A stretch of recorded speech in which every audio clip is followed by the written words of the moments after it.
महासागर का मौन रहस्य और एमवी डर्बीशायर का खौफनाक सफर। यह हैरतअंगेज कहानी एक हकीकत है जो शुरू होती है 1970 के दशक के मध्य में, जब ब्रिटेन के शिपयार्ड दुनिया के सबसे बड़े और सबसे मजबूत जहाज़ों का निर्माण कर रहे थे। स्वान हंटर शिप बिल्डर्स द्वारा निर्मित लिवरपूल ब्रिज अपनी श्रेणी का छठा और अंतिम जहाज था। बाद में इसका नाम बदलकर एमवी डर्बीशायर कर दिया गया। यह एक संयुक्त वाहक था, अयस्क, थोक माल और तेल ओबीओ ले जाने में सक्षम।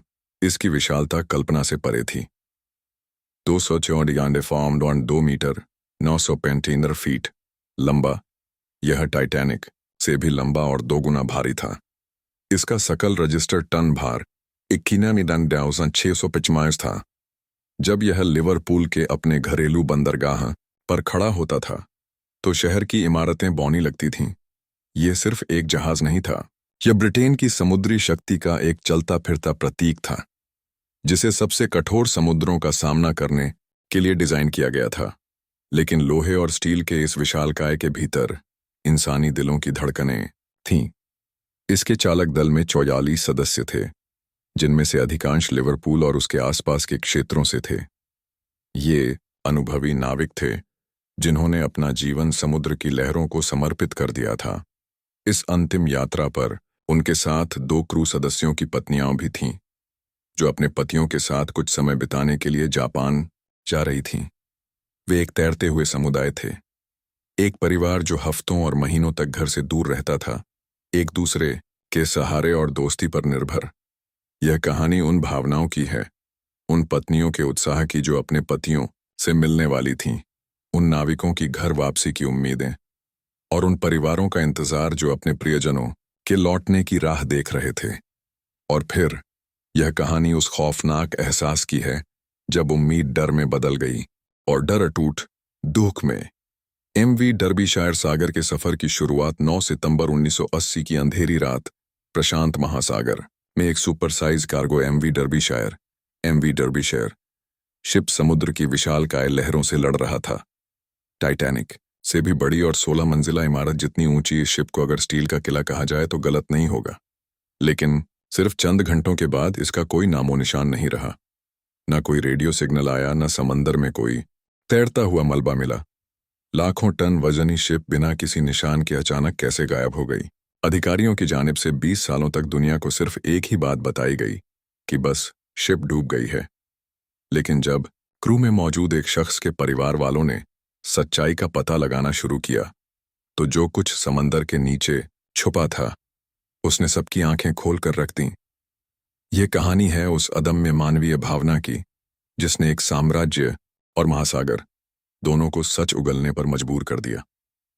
48 क्रू मेंबर्स और कैप्टन एमवी डर्बीशायर पर 40 सदस्यों का चालक दल था, सभी ब्रिटिश। यह एक गौरव की बात थी, क्योंकि उस समय अधिकांश जहाज़ों पर एशियाई या अफ्रीकी चालक दल होते थे। कप्तान जॉफरी अंडरहिल 54 वर्ष, जिन्हें 20 साल का अनुभव, एक शांत, दृढ़ और दूरदर्शी नाविक थे। उनकी पत्नी एलिजाबेथ जापान में उनका इंतजार कर रही थीं। उनकी आखिरी बात थी, मैं तुम्हारे लिए एक तोहफा ले आऊंगा। तथा उनके सहायक दल डेविड टर्नर 42 वर्ष, नेविगेशन में निपुण। उनके 2 बच्चे थे। उनकी डायरी में लिखा था, आज बच्चों के लिए पत्र लिखा।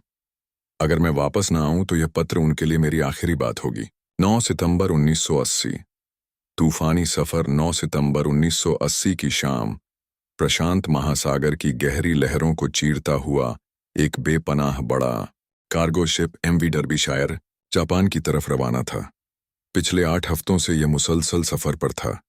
कनाडा की आयरन माइन से 117,446 टन लोहा उठाने के बाद इसने अटलांटिक महासागर को पार किया, अफ्रीका के दक्षिणी किनारे से गुजरा और हिंद महासागर की लहरों को छांटता हुआ अब अपनी आखिरी मंजिल के करीब था। शिप पर 42 तजुर्बेकार लोग, जिसमें इंजीनियर्स, हेल्पर्स और एक्सपर्ट्स शामिल थे, अब बस अपने सफर के आखिरी चंद घंटे गिन रहे थे। उनके साथ 2 क्रू सदस्यों की पत्नियां भी थीं, जो इस समुद्री यात्रा का अनुभव कर रही थीं।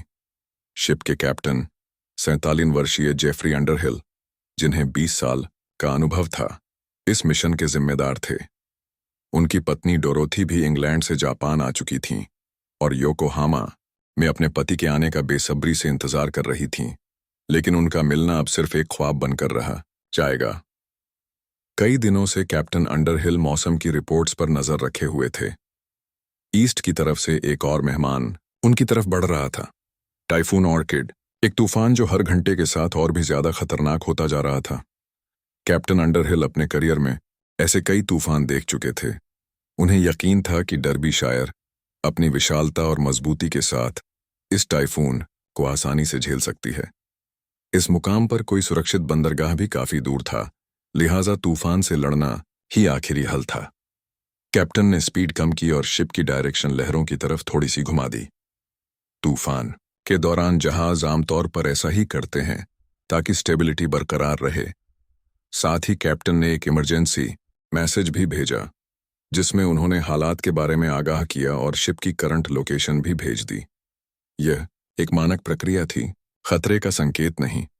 उन्हें और उनके क्रू को अपने स्टील के किले पर पूरा भरोसा था। यह कोई आम शिप नहीं थी। 1000 फीट लंबाई के साथ डर्बीशायर टाइटैनिक से भी लंबी और चौड़ी थी और इसकी ऊंचाई 16 मंजिला बिल्डिंग जितनी। इसे ब्रिटेन के मशहूर स्वान हंटर शिपयार्ड में सिर्फ 4 साल पहले बनाया गया था। यह एक state on off the art steel का किला था और इसको बनाया ही दुनिया के सबसे खौफनाक समंदरों से टकराने के लिए था। 9 सितंबर शाम 6:04 बजे कप्तान ने एक आपातकालीन संदेश भेजा। हम तूफान में फंस गए हैं। लहरें 10 मीटर से अधिक ऊंची हैं। हम जहाज को नियंत्रित करने की कोशिश कर रहे हैं। मुझे लगता है कि हमें मदद की जरूरत है। यह संदेश अंतिम था, लेकिन दिन गुजरते गए पर डर्बीशायर की कोई खबर नहीं आई। 15 सितंबर को पहली दफा शिप की गुमशुदगी की फिक्र महसूस की गई। एक इंटरनेशनल सर्च मिशन लॉन्च किया गया। हेलीकॉप्टर्स, एयरप्लेन्स, नेवल शिप्स सब समंदर की छाती पर डर्बीशायर के आखिरी कोऑर्डिनेट्स को अच्छी तरह छान मारते हैं, लेकिन इतने बड़े बाहरी जहाज का एक टुकड़ा भी कहीं तैरता हुआ ना मिला। जब डर्बीशायर का कोई संकेत नहीं मिला तो जापानी तटरक्षक ने खोज अभियान शुरू किया। ब्रिटिश नौसेना ने भी सहायता प्रदान की, लेकिन केवल कुछ मलबे मिले, एक बचाव नाव, कुछ लकड़ी के टुकड़े और एक जैकेट जिस पर डर्बीशायर लिखा था। कोई जीवित नहीं मिला। इंजीनियर की पत्नी ने जब यह समाचार सुना कि जहाज समुद्र में गम हो गया तो वह टूट गई। जब मैंने समाचार सुना तो मैं फर्श पर गिर गई। मेरा पति था जो उस जहाज पर था।